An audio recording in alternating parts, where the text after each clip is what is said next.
Alright, Jamie, so what everybody does at first intuitively is has their hand like in this position with their fingers too straight where they can see their thumb and all their other fingers.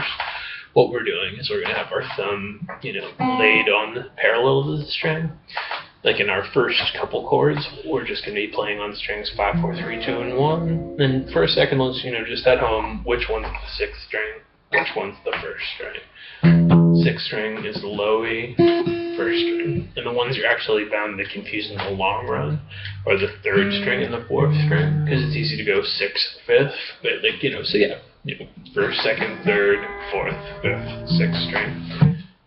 Cool. So our thumb, so like right hand wise, here's me getting ready to play. My thumb's extended down. Right now I'm on the A string because we're going to be playing an A minor chord. Later we're going to be on this string. And these 3 fingers are curled. It was kind of your tendency to have your index finger more straight than you were used to. And there we go. And if you just, for the sake of the demonstration, if you move your thumb to the 4th string, and just make sure that you can move them independently of each other, it's like what you might find yourself in this position where it's just like an 1/8 of an inch difference and they're running into each other. So our wrist is still straight, we're not doing this, but that's what we accomplish by having our thumb extended down the string a little bit, our fingers curled like that. Which hopefully if you practice in the next 36 hours, just go through it once, you'll remember what's up with that. Cool. So and the first thing we did before we did anything cool is just getting used to going through your fingers. And there's your first boring assignment, and the goal is not to come right back to the string so that it deadens it, but also to just stay hovering right there as though you might have to hit any string at any moment. What you might find yourself doing is ending up with your first finger on the 4th string by accident. So in this song and this week, we're going to make it as straightforward as our thumb's responsible for these 3 strings, and then these 3 guys are on strings 1, 2, and 3, not deviating. Which is, a lot of guitar playing takes place in that type of modality, though sometimes we'll move these guys up 1 string grouping, but not this time.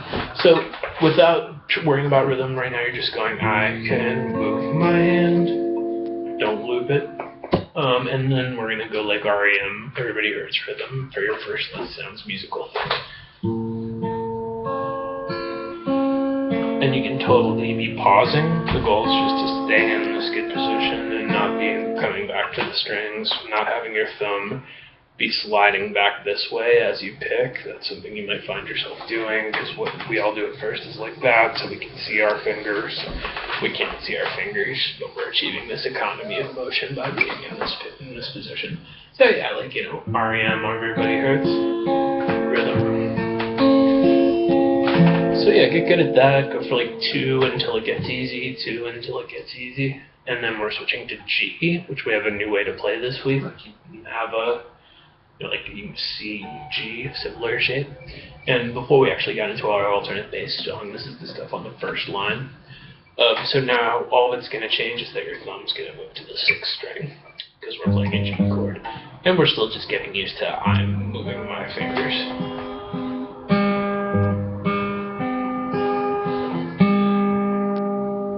Cool. So, just spend an excruciating little while getting used to moving your hand. And, yeah, so like 4 minutes of the video is where I start talking about this alternate bass song. Cool. So it turns out that a lot of the time when we're playing fingerstyle, our thumb is going low, high, and I mean tonally low, high, not geographically low, high. And when we're playing this A minor chord, where we tend to play just those strings, our thumb pattern is going to be the 5th string, 6th but 5th, 5th string, 4th string, 5th string, 4th string. Cool. And those are going to be right on the downbeat. 1, 2, 3, 4. Any notes that we play that are called melody notes with these fingers are either going to fall right at the same time as the bass note, or they're going to be in between. So it's going to be things like 1, 2, 3, and 4, and there's our first 4 things we did, our first 4 beats. The first 2, we went thumb and then pinch, and I did that first to force the issue with your thumb and index juxtaposition. The thing to be really sure you're not doing at this point is reverting back to this and using your middle finger to pick that string. Totally just like take forever, take a long time, and just do that a couple times and pausing in between until it starts to feel natural. Don't go, because that's actually not absorbing anything muscle memory wise, or not nearly as quickly as just being like, okay, this sucks, I'm focused, and doing that until it feels comfortable. And that was going 1, 2, the upbeat still exists, they're the ends, we just didn't play anything on them. We were like 1 and 2 and then in our next series of 2 bass notes we were going to play bass note, high note, bass note, high note. So that's 3 and 4 and that was thumb, ring, thumb, middle. So just do the same thing, do that a couple times until your brain's like, yeah, I could do that. Putting that together we get, excuse me. And anyway, cool, so what we're going for now is 1 good 1, pause, 1 good 1, pause. Once you get comfortable playing it, the thing to now start focusing on is making sure that all of those notes are nice and legato, that they keep ringing out, which is down to, again, it's like a delicate balance between losing track of where the strings are and actually touching them so they deaden. So we're using our fingers like little picks that all of these movements we're associating with it away from the instrument movement, which I should have said by now, as opposed to up, up, up, where we end up on the wrong string. So yeah, we don't want to hear, long notes. Cool. So there's our A minor part. You want to just get sick of that pausing in between. And that was 1, 2, 3, and 4, and a circle all the bass notes on the page. We switch to C, which is just 1 finger moves on your left hand. If you've never noticed that about A minor and C, it is. And they're relative major, relative minor, or something we were talking about last time. Cool. And then we're going to just do the same exact right hand pattern for our C. So it's going to be 1 A minor. Same thing for C. And I'd like you to just be awesome at that before you move on. We're at about 7:30 in the video. We'll get to the G stuff. So now G, we're doing, you will have just been playing C. So these two scoot up and your pinky comes in and plays the high note. If that's at all frustrating, just pretend it's a chord called X. We're totally going to use this one too. It'll just depend on the context. You might be using shapes that are very similar to that one, but then a lot of the time these types of situations where it's very much more economical than cool, so there we go. There's chords like E, which we would never do this way because it would just DQ a finger. But G is a chord we do multiple ways. Like A major, we do a bunch of different ways depending on what we need to achieve. So G is one of those chords where it's either this one or this one. Cool. So for our G, we're changing it up. So far, all of our 1 bass notes have just been a single bass note. Right now, we're going to go pinch.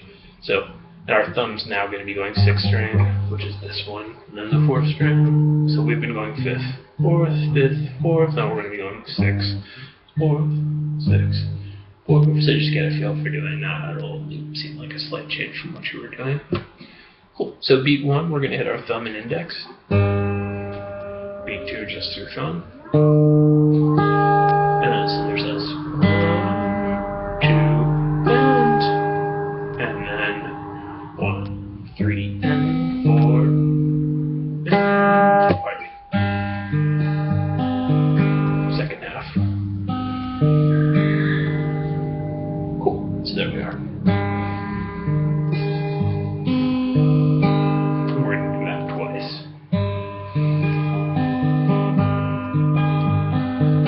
I'm throwing in more first finger notes than what I would normally write into a song, just to emphasize that thumb and index juxtaposition so you don't run them into each other. So we are, this ends and begins with, so it's going to be like, cool. We are one drop note. This is 0. Awesome. So then when we put that together, we've got the first section going.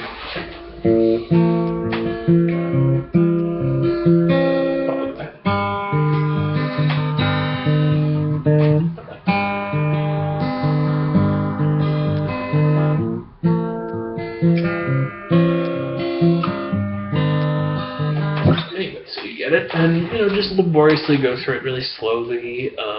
When you're working on the A minor part, just work on that. Don't loop it until you can do it really well once, and then when you get done with that in the C, just start working on the G autonomously and get really good on it, and then try the whole song at once. It's really tempting to want to start at the beginning because it sounds cooler. So again, just a memorization stage, this part, and then G part like it's a separate song, and then put it all together.